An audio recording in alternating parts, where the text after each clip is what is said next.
حضرت موسیٰ علیہ السلام نے اسے طلب فرمایا تو اس نے کہا کہ میں بتا سکتی ہوں اور بتاؤں گی، لیکن اس شرط پر کہ آپ ہماری 4 خواہشیں تسلیم کر لیں۔ نمبر 1، میں زمین گیر ہوں، میرے پاؤں درست کر دیں۔ میں بوڑھی ہو گئی ہوں، میری جوانی پلٹا دیں۔ میں اندھی ہوں، مجھے بینائی عطا کر دیں۔ اور میں نادار غریب عورت ہوں، مجھے جنت میں اپنے ساتھ رکھنے کا وعدہ کر لیں۔ حضرت موسیٰ علیہ السلام نے ان باتوں کو سنا تو آپ کو بہت محسوس ہوا کہ یہ ایسے نازک حال میں اس قسم کے سوالات کر رہی ہے، لیکن فوراً وحی آئی کہ اے موسیٰ، یہ جو خواہش رکھتی ہے اسے منظور کر لو۔ چنانچہ حضرت موسیٰ علیہ السلام نے اس کی بات مان لی اور وہ بہرہ ہو گئی۔ پھر اس نے دریائے نیل کے قریب جا کر ایک جگہ بتائی اور تابوت جو سنگ مرمر کا بنا ہوا تھا پانی سے برآمد کر لیا گیا۔ ایک روایت میں ہے کہ چاند کی روشنی روک دی گئی تھی تاکہ اہل مصر کو بنی اسرائیل کی روانگی کا علم نہ ہو سکے۔ ایک اور روایت میں ہے کہ حضرت موسیٰ علیہ السلام نے اعلان کرا دیا تھا کہ جو تابوت یوسف کی نشاندہی کرے گا اس کی ہر حاجت مانی جائے گی۔ غرض یہ کہ حضرت موسیٰ نے جس مقام کا اعلان کیا تھا وہاں پر 18,80,000 افراد جمع ہو گئے اور حضرت موسیٰ بھی تابوت لے کر وہاں پہنچ گئے۔ ایک روایت میں ہے کہ بنی اسرائیل اس دن کو جس دن انہیں آزادی ملی تھی یوم عید بھی قرار دیتے تھے۔ الغرض حضرت موسیٰ علیہ السلام مصر سے روانہ ہو گئے اور روانگی کا انداز یہ قرار پایا کہ حضرت ہارون علیہ السلام کو مقدمے کے طور پر اپنے گروہ کے سب سے آگے کر دیا اور یہودا اور لاوی کی نسل سے جو سردار تھے ان کو میمنہ اور میسرہ پر رکھا اور یوشع بن نون اور دیگر اشراف سبط یوسف و ابن یامین کو قلب میں قرار دیا اور خود سب سے پیچھے ہو گئے۔ تقریباً 20 لاکھ افراد کو لے کر حضرت موسیٰ علیہ السلام مصر سے روانہ ہوئے اور مقام عین الشمس پر منزل گیر ہو کر آگے بڑھے اور مقام غارمو جا کر ٹھہر گئے۔ پھر صبح ہوتے ہی وہاں سے بھی روانہ ہو گئے۔ اس طرح منزلیں طے کرتے ہوئے چلے جا رہے تھے یہاں تک کہ آپ دریائے بیکراں قلزوم کے کنارے جا پہنچے۔ جب فرعون اور اس کے لشکریوں کو حضرت موسیٰ علیہ السلام اور جملہ بنی اسرائیل کے چلے جانے کی اطلاع ملی تو فرعون نے فوراً ایک بڑا لشکر جمع کیا اور پوری تیاری کے ساتھ حضرت موسیٰ اور آپ کے ساتھیوں کا پیچھا کرنے کا تہیہ کر لیا، اور ایک روایت کی بنا پر فرعون نے 24 لاکھ کا لشکر تیار کر لیا، جبکہ حضرت موسیٰ کے پاس 6,70,000 جوان تھے جو سب نہتے تھے اور ان کے پاس کوئی جنگ کا سامان نہ تھا۔ فرعون کا لشکر روانہ ہونے ہی والا تھا کہ ان قبطیوں میں ایک ایسی بیماری پیدا ہو گئی کہ تقریباً ہر گھر سے باکرا لڑکیاں اور عورتیں فوت ہونے لگیں۔ فرعون والے ان کی تدفین میں لگ گئے، یہاں تک کہ سارا دن گزر گیا اور ساری رات ختم ہو گئی۔ فرعون کا لشکر فارغ ہونے کے بعد دوبارہ روانہ ہوا۔ فرعون نے اپنے 24 لاکھ کے لشکر کی اس طرح ترتیب دی کہ 6 لاکھ افراد لشکر کے آگے تھے، 6 لاکھ میمنہ، 6 لاکھ میسرہ اور 6 لاکھ قلب لشکر میں تھے۔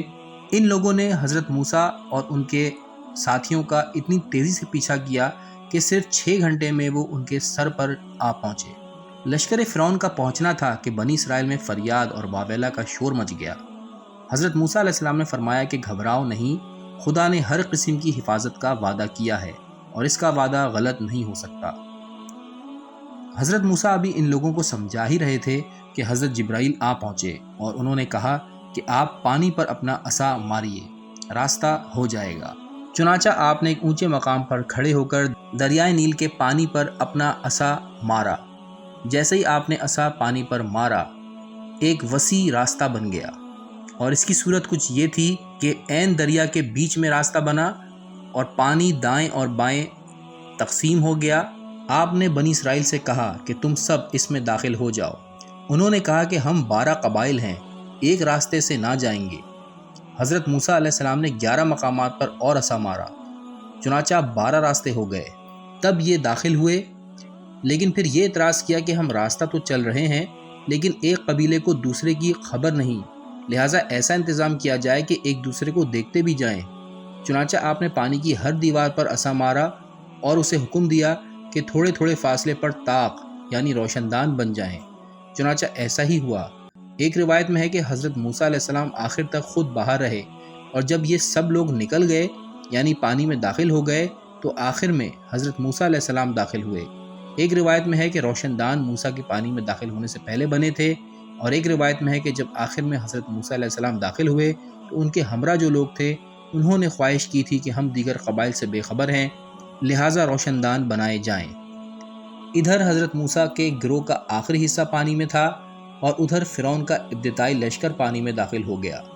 جب فرعون کا لشکر عین دریا کے بیچ میں موجود تھا تو خدا نے ہوا کو حکم دیا اور اس نے پانی کی تہوں اور دیواروں کو واپس ملا دیا اور پانی کے کنارے آپس میں مل گئے اور دریا بدستور دریا بن گیا، اور اس طرح وہ سب فرعونی اور خود فرعون پانی میں ڈوب کر مر گئے۔ ایک روایت میں ہے کہ مرتے وقت فرعون نے ایمان کا اظہار کیا، مگر چونکہ آخر وقت ایمان لانا مفید نہیں ہوتا اس لیے اس کو بھی ایمان لانا فائدہ نہ پہنچا سکا۔ روایت میں ہے کہ ایک دفعہ حضرت امام رضا علیہ السلام سے پوچھا گیا کہ جب کہ فرعون نے ایمان کا اظہار کر دیا تھا تو پھر خدا نے اسے کیوں غرق کر دیا؟ آپ نے ارشاد فرمایا، وہ اس وقت ایمان لایا تھا جب اس پر عذاب آن پڑا تھا، اور ایسی صورت میں ایمان لانا قابل قبول نہیں ہے، اور یہ حکم خداوند عالم کا اگلے پچھلے سب کے لیے ہے اور ہمیشہ رہے گا۔ ایک روایت میں ہے کہ جب دریا کے کنارے پہنچ کر فرعون متفکر ہوا کہ کیا کروں، تو اسی دوران میں حضرت جبرائیل علیہ السلام ایک گھوڑی پر سوار اس کے سامنے سے گزرے، تو اس کا گھوڑا اس گھوڑی کے پیچھے لگ گیا اور فرعون اسے روک نہ سکا، یہاں تک کہ داخل دریا ہو گیا۔ فرعون کو دیکھ کر اس کے لشکری بھی داخل ہو گئے اور بالآخر سب پانی میں ڈوب کر فنا ہوئے۔ یہ ظاہر ہے کہ بنی اسرائیل مقدس لوگ نہ تھے، ان کی پریشانیاں خود بتاتی ہیں کہ یہ لوگ اچھے کردار کے نہ تھے۔ اگر اچھے کردار کے ہوتے تو یقیناً مختلف قسم کے مشکلات میں مبتلا نہ ہوتے۔ ان کی ہٹ دھرمی اور ان کی ضد بازی خود ان کے مستقبل پر روشنی ڈال رہی تھی۔ حضرت موسیٰ علیہ السلام سے مختلف قسم کی ضد کر کے ان کو پریشان کرنا ان کا شیوا تھا۔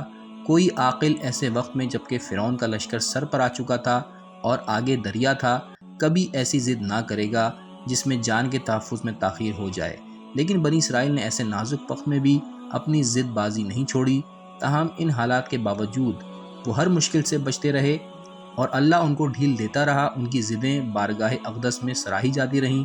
ایک اور روایت یہ ہے کہ جب حضرت موسیٰ علیہ السلام دریا کے کنارے پر پہنچے تو خدا نے ان پر وحی نازل کی کہ بنی اسرائیل سے کہہ دو کہ ارسرز نو میری توحید کی شہادت دیں، اور محمد جو میرے بندوں اور کنیزوں کا سردار ہے اس کے ذکر کو اپنے دلوں میں گزاریں، اور اس کے بھائی علی اور اس کی آل اطہار کی ولایت کا اپنے نفسوں میں اعادہ کریں، اور پھر یہ کلمات اپنی زبان پر جاری کریں: اے اللہ، ان حضرات کی قدر و منزلت کا واسطہ ہم کو اس پانی کے اوپر سے گزار دے، یہ پانی تمہارے لیے سخت زمین کی صورت میں تبدیل ہو جائے گا۔ حضرت موسیٰ علیہ السلام نے یہ فرمان عزدی ان کو پہنچایا۔ یہ حکم سن کر وہ کہنے لگے کہ اے موسیٰ، تم تو وہی باتیں ہم پر ڈالتے ہو جن کو ہم برا سمجھتے ہیں۔ تم کو معلوم ہے کہ ہم موت ہی کے ڈر سے قوم فرعون سے بھاگ کر آئے ہیں، اب تم یہ کہتے ہو کہ ہم یہ کلمات دہرائیں اور اس دریا میں جا پڑیں؟ ہم نہیں جانتے کہ اگر ہم ایسا کریں گے تو ہمارا کیا حال ہوگا۔ تب کالب بن یوحنا جو حضرت موسیٰ کے قریبی تھے وہ آپ کے پاس آئے، وہ گھوڑے پر سوار تھے۔ انہوں نے حضرت موسیٰ سے عرض کی کہ یا نبی اللہ، کیا آپ کو خدا نے حکم دیا ہے ہمارے بارے میں کہ ہم ان کلمات کی تلاوت کریں اور پانی میں چلے جائیں؟ آپ نے فرمایا ہاں۔ انہوں نے عرض کی کہ آپ مجھ کو ایسا کرنے کا حکم دیتے ہیں؟ حضرت موسیٰ نے فرمایا ہاں۔ یہ سن کر کالب بن یوحنا نے کچھ توقف کیا اور اس کے بعد اپنے دل میں وحدانیت الہی اور نبوت محمدی اور ولایت علی اور آل احمدی علیہم السلام کی تجدید کی جس کا ان کو حکم دیا گیا تھا، اور پھر دعا پڑھ کر اپنے گھوڑے کو پانی میں ڈال دیا۔ گھوڑے کا پانی پر ڈالنا ہی تھا کہ گھوڑا سطح آب پر دوڑنے لگا، یہاں تک کہ وہ پانی پر دوڑتے ہوئے دریا کے دوسرے پار جا پہنچے، اور اس کے بعد دوبارہ گھوڑا پانی پر دوڑاتے ہوئے واپس آئے اور بنی اسرائیل سے کہنے لگے کہ تم حضرت موسیٰ کا کہنا مانو، یہ دعا درہائے جنت کی کنجی اور دوزخ کے دروازوں کا قفل ہے۔ آپ نے لوگوں کو بہت سمجھایا مگر بنی اسرائیل نہ مانے اور کہا کہ ہم تو زمین پر ہی چلیں گے۔ اس وقت خدا نے وحی کی، اے موسیٰ، اپنے عصا کو دریا پر مارو اور یہ کلمات زبان پر جاری کرو: اے خدا، مرتبہ محمد و آل محمد کا واسطہ اس دریا کو پھاڑ دے۔ حضرت موسیٰ علیہ السلام نے ایسا ہی کیا اور دریا کا پانی ٹکڑے ٹکڑے ہو گیا اور خلیج کے دوسرے کنارے تک زمین نظر آنے لگی۔ تب حضرت موسیٰ علیہ السلام نے اپنی قوم کو اس میں داخل ہونے کا حکم دیا۔ انہوں نے جواب دیا کہ یہ زمین تو گیلی ہے، ہم ڈرتے ہیں کہ کہیں اس میں دھنس نہ جائیں۔ اس وقت فرمان خدا یوں نازل ہوا کہ اے موسیٰ یہ دعا پڑھ، اے خدا محمد اور ان کی آل اطہار کا واسطہ اس زمین کو خشک کر دے۔ حضرت موسیٰ علیہ السلام نے اسی طرح دعا کی۔ اللہ تعالیٰ نے باد صبا کو اس زمین پر بھیجا اور وہ زمین فوراً خشک ہو گئی۔ تب کلیم اللہ نے اپنی قوم سے کہا کہ اب تو داخل ہو۔ وہ بولے یا نبی اللہ، ہم 12 قبیلے 12 باپوں کی اولاد ہیں، اگر ہم اس میں داخل ہوئے تو ایک فریق دوسرے فریق پر شفقت کرنے کی خواہش کرے گا، اس لیے ہم کو خوف ہے کہ ہم میں کہیں فساد نہ برپا ہو جائے۔ اگر ہر ایک فریق کے لیے الگ الگ راستہ ہو تو ہم اس خوف سے مطمئن ہو جائیں گے۔ تب بارگاہ خداوندی سے یہ حکم صادر ہوا کہ اے موسیٰ اپنے عصا کو دریا پر مارو اور اس سمت میں ان کے 12 فرقوں کی تعداد کے موافق 12 دفعہ مارو اور زبان سے یوں دعا کرو، اے خدا محمد اور ان کی آل اطہار کے مرتبے کا واسطہ زمین کو ہمارے لیے ظاہر کر اور پانی کو ہماری طرف آنے سے روک دے۔ حضرت موسیٰ نے ایسا ہی کیا اور دریا میں 12 راستے ہو گئے اور باد صبا نے زمین کو خشک کر دیا۔ اس وقت حضرت موسیٰ نے بنی اسرائیل کو داخل ہونے کا حکم دیا۔ وہ بولے ہم میں سے ہر ایک فریق اپنے اپنے کوچے میں داخل ہوگا اور ایک کو دوسرے کے حال سے اطلاع نہ ہوگی کہ اس پر کیا گزری۔ تب خدا نے فرمایا کہ اے موسیٰ پانی کے ان ٹیلوں پر جو ان راستوں کے مابین حائل ہیں اپنا عصا مارو اور یوں دعا کرو، اے خدا محمد اور اس کی آل اطہار کے مرتبے کا واسطہ اس پانی میں بڑے بڑے طاق بنا دے جن میں سے ہر ایک دوسرے کو دیکھتے رہیں۔ حضرت موسیٰ نے ایسا ہی کیا اور بڑے بڑے وسیع طاق پانی کے درمیان پیدا ہو گئے تاکہ وہ ایک دوسرے کو دیکھ سکیں۔ آخر کار وہ دریا میں داخل ہوئے اور جب وہ ساحل کے دوسرے کنارے پر پہنچے تو فرعون اور اس کی قوم بھی آ کر دریا میں داخل ہو گئی۔ جب اگلے آدمی نے دریا کے آخری سرے پر پہنچ کر باہر نکلنے کا ارادہ کیا اور ادھر سب سے پچھلا آدمی دریا میں داخل ہو چکا تو خدا کے حکم سے دریا کے طبقے آپس میں مل گئے اور وہ سب اس میں غرق ہو گئے اور حضرت موسیٰ علیہ السلام کے ہمراہی ان کو غرق ہوتے ہوئے دیکھ رہے تھے۔ اسی سبب سے قرآن میں اللہ تعالیٰ فرماتا ہے ہم نے آل فرعون کو غرق کیا اور اس وقت تم ان کو دیکھ رہے تھے۔ مورخین کا بیان ہے کہ قوم فرعون کے اپنے جھوٹے خدا سمیت غرق ہونے کے بعد دریا میں تلاطم پیدا ہوا اور 10 دن تک جاری رہا۔ اس تلاطم کے ذریعے سے پانی نے فرعونیوں کے اجساد اور اجسام کو کنارے پر لا ڈالا۔ بنی اسرائیل نے جب دیکھا کہ قبطی ساحل دریا پر پڑے ہیں تو ان لوگوں نے ان کے جسم سے کپڑے، آلات حرب اور دیگر چیزیں گھسیٹنی شروع کر دیں۔ حضرت موسیٰ علیہ السلام نے ہر چند منع کیا مگر ان کی ایک نہ سنی۔ بروایت ناسخ التواریخ یہی حال اسباب، زیورات، سونا چاندی، فتنہ سامری کا پیش خیمہ بنا تھا۔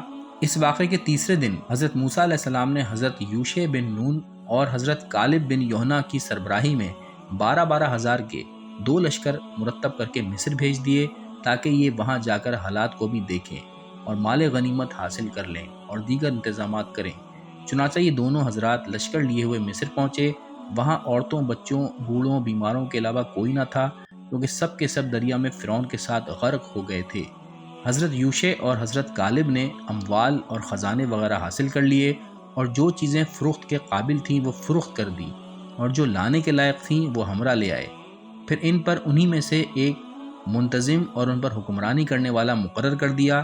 اس کے بعد واپس ہو کر حضرت موسیٰ کی خدمت میں چلے آئے۔ ایک روایت میں ہے کہ یہ عارضی قبضہ تھا لیکن یہ مستقل قبضہ مصر پر حضرت داؤد علیہ السلام کے زمانے میں ہوا۔